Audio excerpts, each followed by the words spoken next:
Tentu, SDGs ini bukan hal baru di Indonesia. Dan semoga tidak menjadi ajang proyek baru. Proyek bagi desa. Yang bertujuan menggerogoti dana desa. Semoga tidak demikian, kawan-kawan. Desa bicara. Desa bicara. Desa bicara. Desa bicara. Hai kawan-kawan, kembali lagi di channel YouTube Desa Bicara. Sambil ngopi, sambil nyiapin kopinya. Kali ini kami dari Desa Bicara akan mendiskusikan atau membahas satu kebijakan baru dari Kementerian Desa nomor 13 tahun 2020. Mungkin kawan-kawan di desa sudah mengetahui tentang kebijakan ini. Kebijakan Menteri Desa ini berkaitan dengan prioritas penggunaan dana desa tahun 2021. Ada beberapa hal baru dan menarik di peraturan baru ini. Di samping hal-hal baru, terdapat juga beberapa poin-poin yang masih ada dari peraturan sebelumnya. Di antaranya adalah padat karya tunai desa, adaptasi kebiasaan baru desa, pemulihan ekonomi di desa, dan bantuan langsung tunai. Itu beberapa hal yang masih ada di peraturan Menteri Desa ini.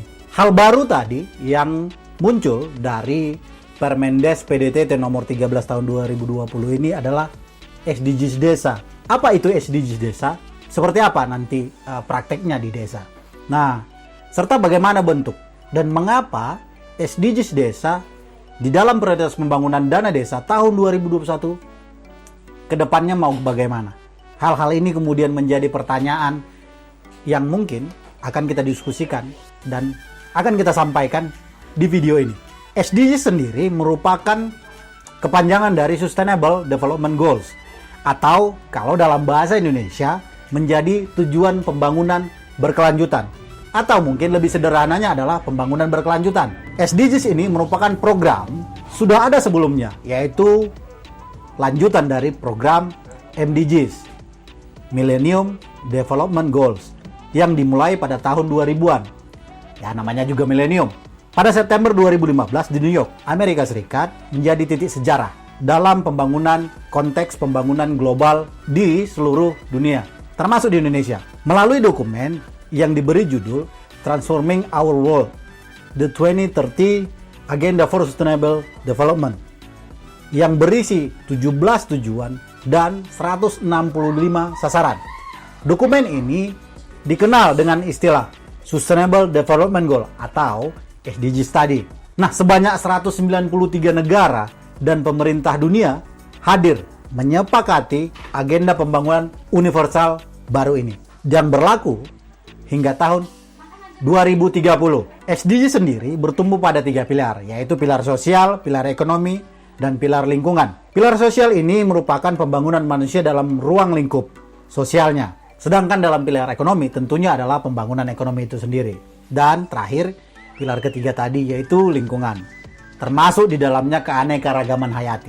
SDGs memiliki 5 prinsip, antara lain People, Planet, Prosperity, Peace, dan terakhir Partnership. Kelima prinsip dasar ini dikenal dengan istilah 5P dan menaungi 17 tujuan dan 169 sasaran yang tidak dapat dipisahkan, saling terhubung, dan terintegrasi satu sama lainnya guna mencapai kehidupan manusia yang lebih baik. Lantas bagaimana di Indonesia terkait dengan SDGs ini?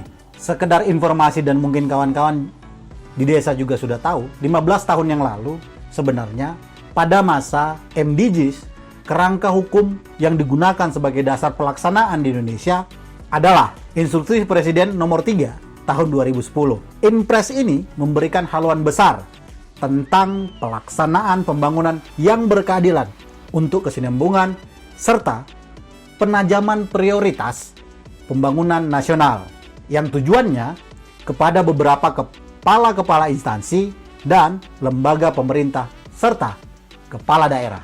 SDGs sendiri seperti yang disampaikan sebelumnya ada 17 kategori.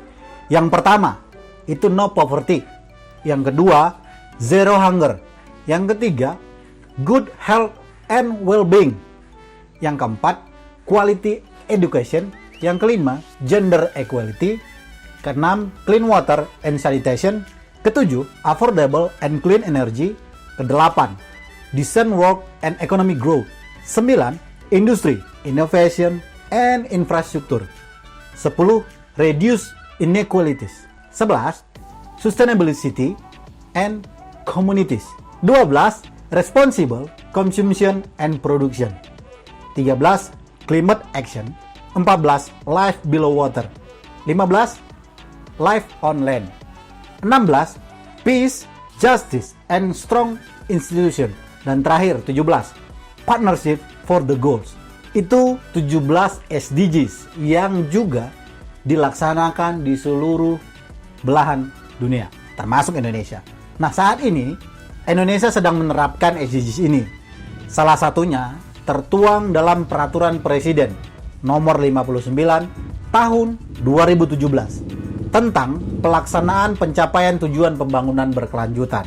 Apa yang didorong dalam Peraturan Menteri Desa PDTT Nomor 13 Tahun 2020 yang di dalamnya memasukkan SDGs desa cukup menarik menurut kami dari Desa Bicara dan sekaligus tantangan bagi kawan-kawan di pemerintahan desa.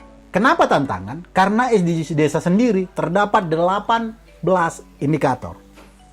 Yang pertama, desa tanpa kemiskinan. Kedua, desa tanpa kelaparan. Ketiga, desa sehat dan sejahtera. Keempat, pendidikan desa berkualitas. Kelima, keterlibatan perempuan desa. Keenam, desa layak air bersih dan sanitasi. 7, desa berenergi bersih dan terbarukan. Kedelapan, pertumbuhan ekonomi desa yang merata. Kesembilan, infrastruktur dan inovasi desa sesuai kebutuhan. 10, desa tanpa kesenjangan. 11, kawasan pemukiman desa aman dan nyaman. 12, konsumsi dan produksi desa sadar lingkungan. 13, desa tanggap perubahan iklim. 14, desa peduli lingkungan laut. 15, desa peduli lingkungan darat. 16, desa damai berkeadilan. 17, kemitraan untuk pembangunan desa. Dan terakhir, 18, kelembagaan desa dinamis dan budaya desa adaptif. Bagaimana kawan-kawan? Ada 18 SDGs desa yang tertuang di dalam Peraturan Menteri Desa terkait dengan prioritas pendanaan dana desa tahun 2021. Sejauh ini, bagaimana? Apakah ini menjadi tantangan ataukah ini menjadi persoalan baru bagi kawan-kawan di desa? Tentu kami berharap dari Desa Bicara ini menjadi tantangan yang menarik. Tapi sekaligus juga kita harus melihat situasi dan kondisi kawan-kawan di desa. Nah, poin pentingnya bagi kami Desa Bicara terkait dengan SDGs ini sebenarnya tentu sudah tertuang dalam upaya perencanaan dan penganggaran desa yang selama ini. Hanya saja, dana desa diharapkan dapat diaplikasikan untuk mendorong pencapaian SDGs desa ini. Menurut kami pula dari Desa Bicara, upaya ini agar mendorong desa tidak terjebak pada pembangunan fisik semata di desa. Desa kawan-kawan semoga sudah mulai bergeser pola pembangunannya ke arah pembangunan kemanusiaan dan peningkatan kapasitas masyarakat di desanya. Selain itu, ini juga menjadi tantangan seperti yang kami sebutkan sebelumnya, tantangan bagi kawan-kawan di pemerintahan desa dalam perencanaan dan perumusan kebijakan untuk dana desa harus serius dan memiliki dampak bagi masyarakat. Tentu SDGs ini bukan hal baru di Indonesia dan semoga tidak menjadi ajang proyek baru, proyek bagi desa yang bertujuan menggerogoti dana desa. Semoga tidak demikian kawan-kawan. Maka sangat dibutuhkan penguatan pemerintah desa dalam hal perencanaan dan prioritas pembangunan dana desa di tahun 2021 mendatang. Cukup menarik, cukup menjadi tantangan, dan kami yakin dari Desa Bicara, kawan-kawan di desa akan bisa kemudian menganggarkan, merencanakan, dan menyesuaikan prioritas pembangunan yang ada di desa kawan-kawan. Itu dulu dari kami Desa Bicara. Sampai bertemu di video selanjutnya. Jangan lupa, ngopi kan kawan.